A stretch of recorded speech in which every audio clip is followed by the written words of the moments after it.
2016 was a year in which some were happy to win narrow political victories, a year of crushing disappointment for others. 2016 was a year of anticipation for marijuana users and a year of more misery for the homeless and frustration for renters and homebuyers. For immigrants, 2016 is ending with new worries and fears, feelings no doubt shared by climate scientists and environmentalists. I'm Mark Sauer. A special look back at the ups and downs of 2016 in San Diego. The KPBS Roundtable starts now.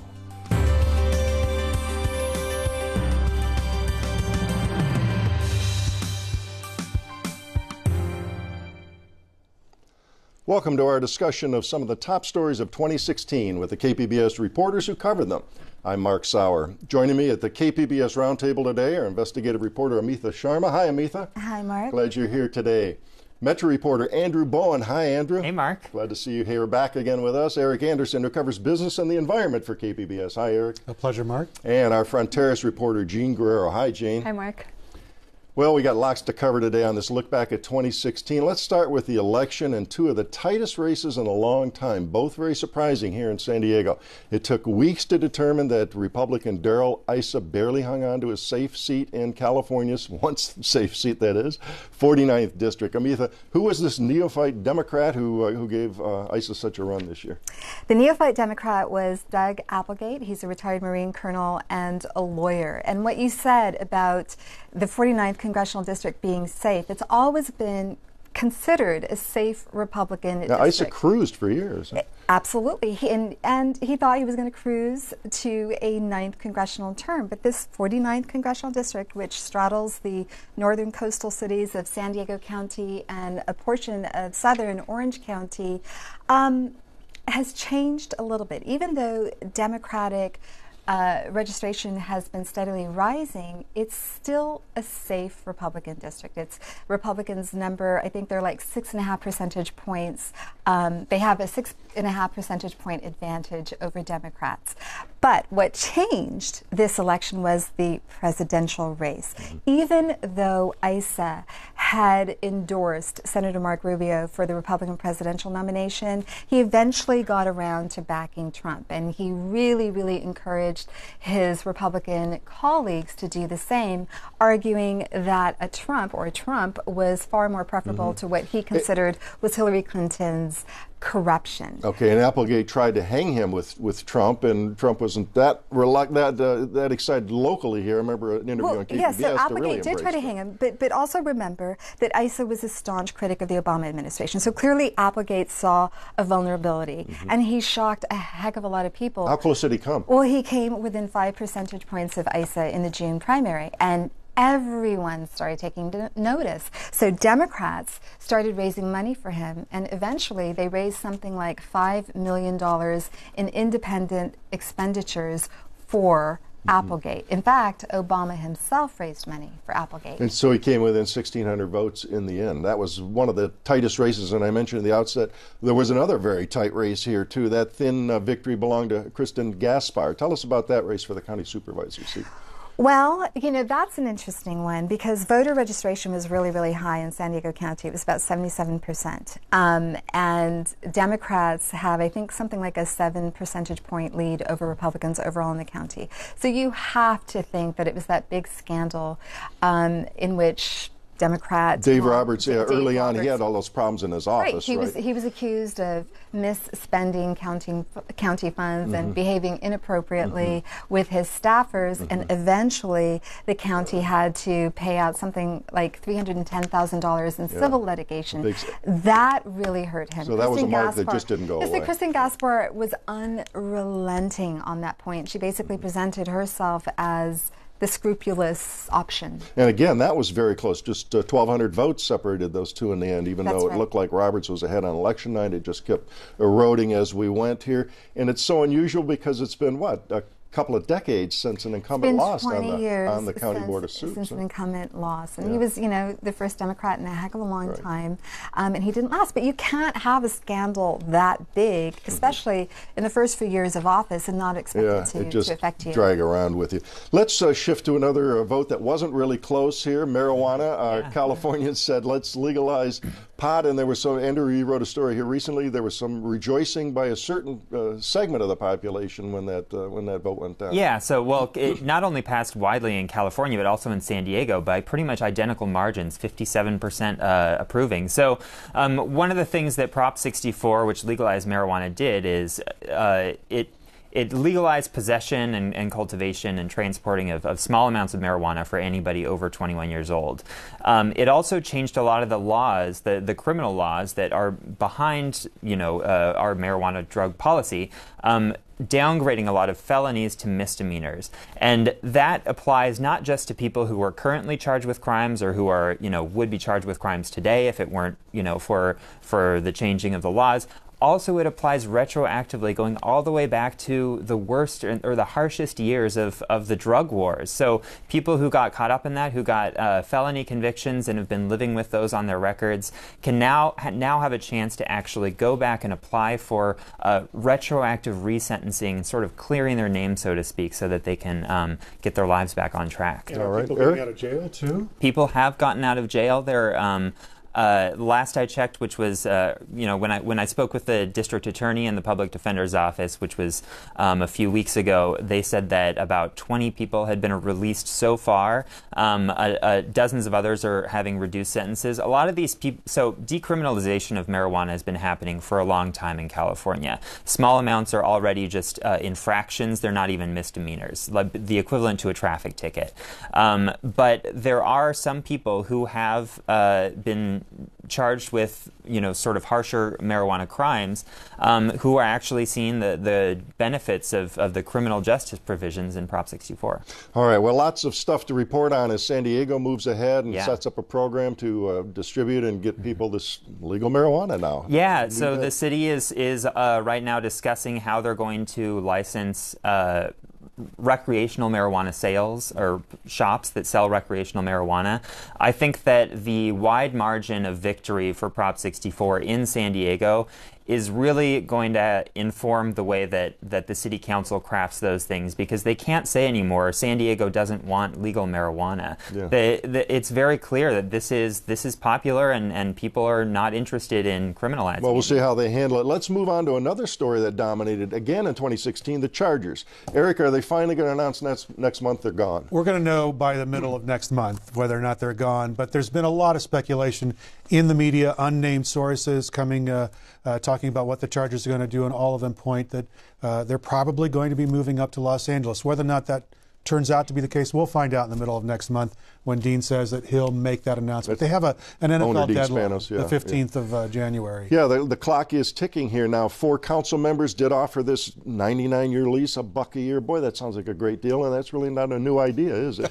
It's not a new idea. It's been offered before. Spanos has rejected that. Some of the details of the lease that he's going to be getting up in Inglewood, if he decides to go up and become a tenant for Mr. Kroenke's Inglewood Palace there, NFL Palace, have been coming out, and so he's not paying a lot for rent there. He's going to get a small slice of the seat license money. So there's going to be an opportunity to make some money. The NFL made it easier for him to move by changing the amount of money that they're going to have to pay as a relocation fee. They gave him a longer schedule to pay that back so they can work it into their yearly budget. So if you were to look at it as a cynic, you could say, this is the kind of thing that Dean wanted last year, and he's just been biding his time. He spent a small amount of money by his, measurement, $8 million on the election. The measure that failed at the polls resoundingly. Didn't get to near 50%. Didn't even get close to that. Two-thirds majority that it needed to pass. Yeah. So a cynic could look at this and say, well, he's just been biding his time, did what he had to do to appease the NFL, and now is going to be, exercising that right to move to Los Angeles. So, Eric, you said that what the City Council offered recently is something that they've offered before. So why did they offer it again? It's a question that you can ask them, but I think that what they wanted to show to the public, which politics is a public game. You play behind closed doors sometimes when you're making deals, but you also have to appease your audience. And I think they're just showing that, look, they have a willingness to keep the Chargers here. It's not about pushing the Chargers out of town. There's always been, among the opponents to the stadium plan that was on the ballot a desire to have a stadium project in the Mission Valley area, something that the Chargers have rejected repeatedly publicly. So I think that was just a public face, a move to say, look, we've done what we can. I think you get the same thing from the mayor, meeting with Fred Mass, meeting with Dean Spanos, talking to the NFL.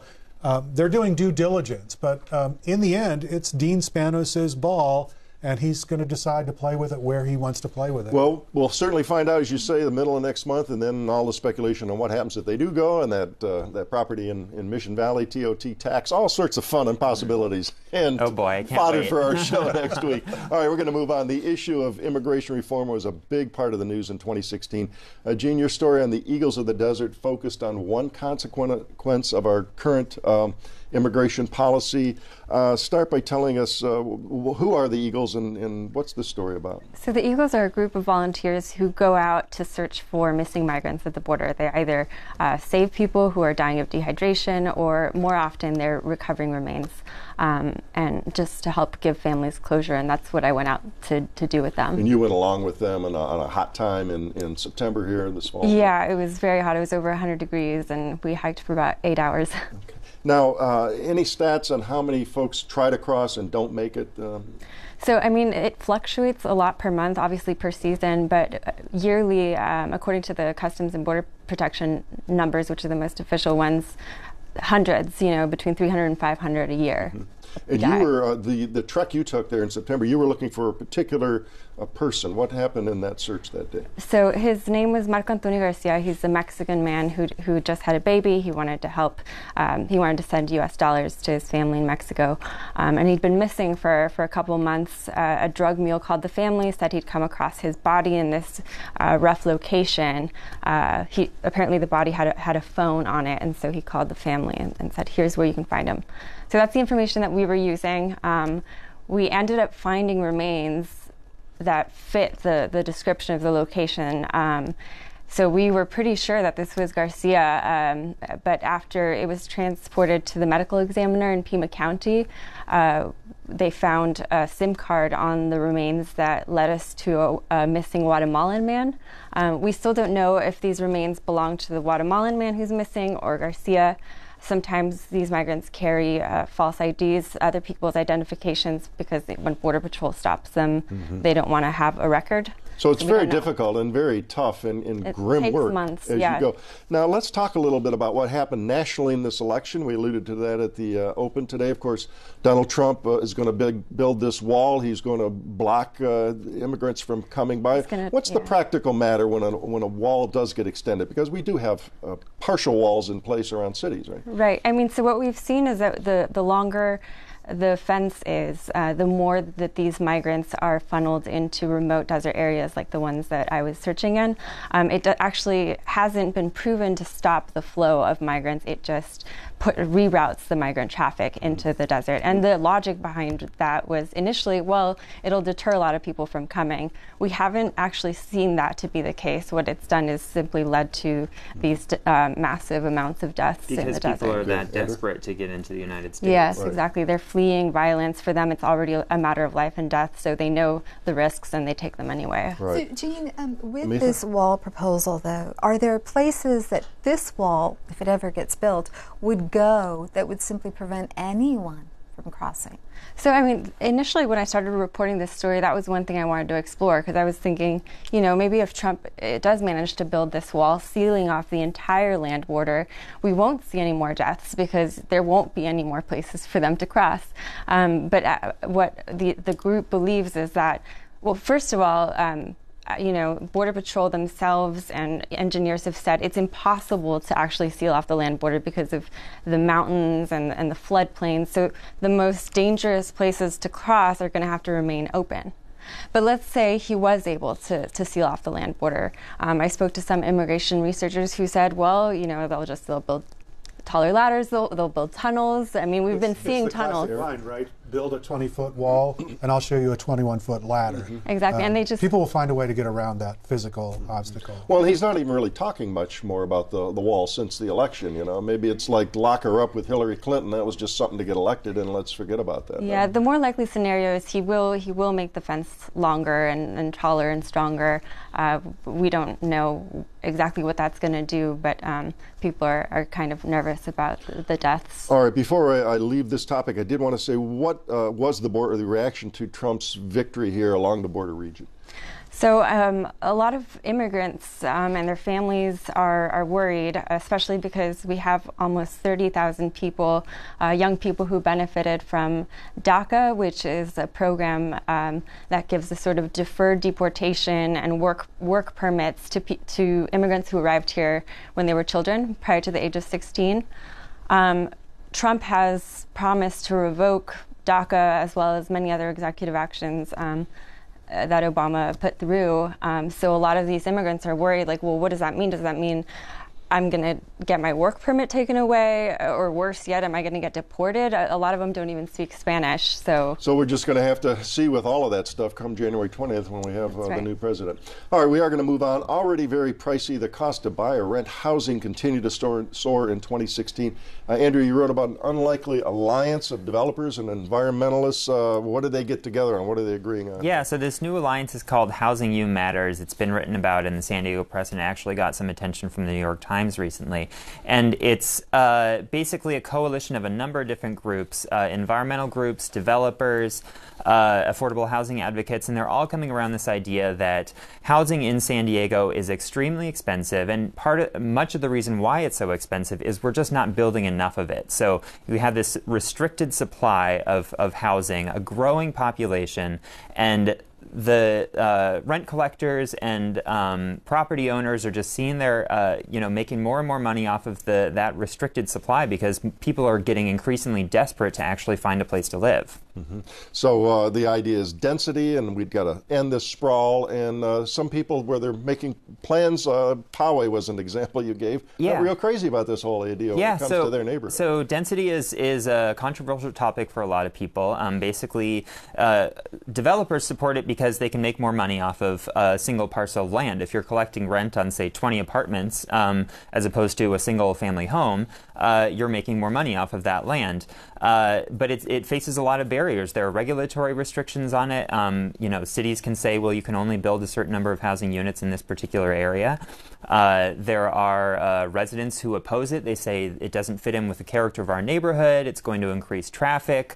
With that example that you mentioned in Poway, there were in the early stages, so this was an affordable housing project, subsidized housing for veterans. Before some of the residents knew that it was eventually going to be intended for veterans, a lot of them were saying, well, we don't want more crime in our neighborhood because, low-income housing is going to bring crime in. So the affordable housing, both big A affordable and, subsidized housing and small A affordable housing, faces a lot of barriers in San Diego, and this new alliance is just part of a growing consensus that the problem is we're just not building enough of it, and we're not building it in the right places either. And we're really far behind, are we not? We're extremely far behind. So estimates are about 12,000 units per year are needed just to keep up with population growth. So that's not even lowering the prices that we have now. That's just kind of treading water. And we haven't closed the gap. I've been here for 20 years, and this was a problem that Sandag was talking about back then. And, they said that we were 300,000 homes. There was a 300,000 home deficit in 1996. And that has continued to widen as you go forward. Yeah, it's like the national debt. It just keeps getting bigger. I think that there are, with this sort of growing consensus, I can't quite tell yet if it's really going to take hold in a lot of people's minds, and people are going to start realizing, these sort of suburban neighborhoods in urban San Diego are just unsustainable. We can't have these single-family homes built, or existing. Some of them are right next to public transit lines, to bus rapid transit or trolleys.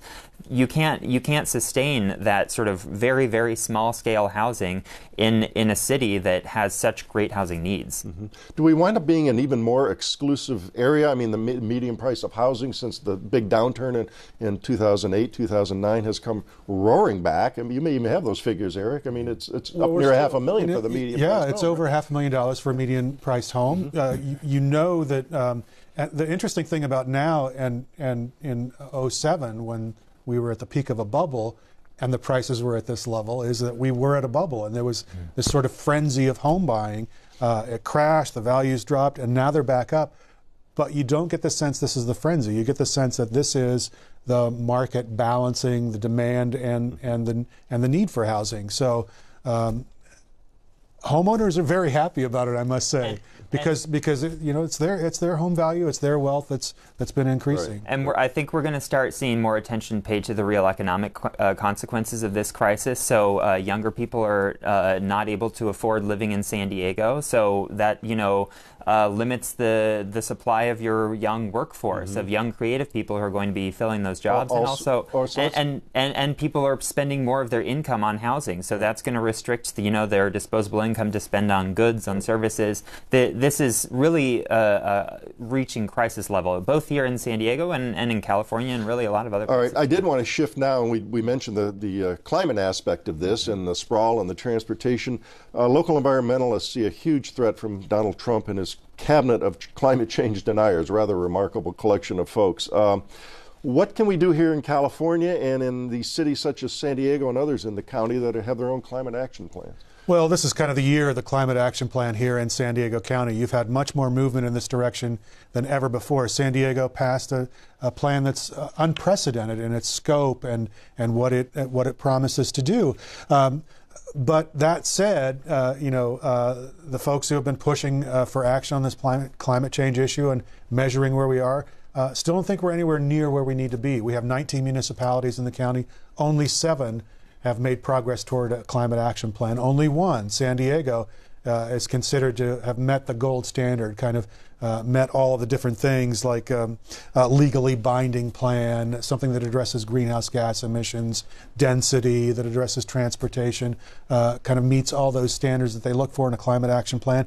The next group of communities, I think there are 3 of them kind of meet the brown standard. They consider San Diego the gold standard. The next group meets the bronze standard, and then the other 2 that have plans, one of them is not legally binding, and another one is just sort of like an advisory type of environment. So still a long way to go, I think, for the communities in San Diego County. And then the next thing, for San Diego is that is this plan that they've passed that's considered such a wonderful plan going to be implemented so that it meets the goals that it's going to have? And that's, I think, the big question mark that's out there. Amitha? But I'm just wondering, we're all watching what's happening on the national level. President-elect Trump has appointed quite a few people. They await confirmation, Senate confirmation, but quite a few people who are climate deniers.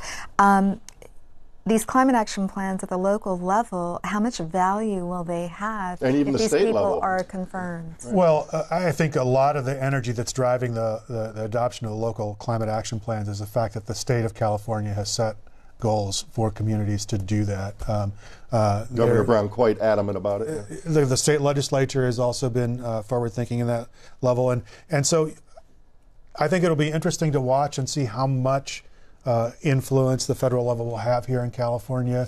Not just influence, though, power in terms of... And dollars. Yeah. And dollars. Yeah, the federal government can do a lot of different things, and some of what we end up doing will be determined by what they decide to do. So. And also, a few seconds left in this segment before we got to wrap up, but I did want to talk about what can the feds do to punish California if they're disagreeing with what we're doing and trying to embarrass the federal government.